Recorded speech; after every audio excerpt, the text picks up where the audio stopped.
neke autoimune bolesti.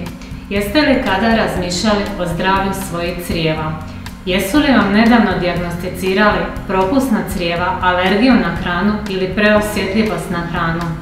Imate li simptome bolova i nadutosti nakon konzumacije određene hrane? Ili uz sve to kandidu i ne smijete konzumirati brašno, mlijeko, šećer, jaja, kvasac i žitarice? Da li su vam ujedno dijagnosticirali i poremećaj limfnog sustava, uključujući i limfedem?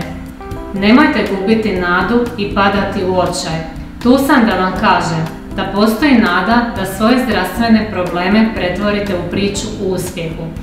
Kroz knjigu Zdravo i slasno bez glutena 2 sve bolesti započinju u crijevima, na vlastitom primjeru kroz holistički način života donosim savjete kako dobiti slobodu od boli, umora i probavne smetnji.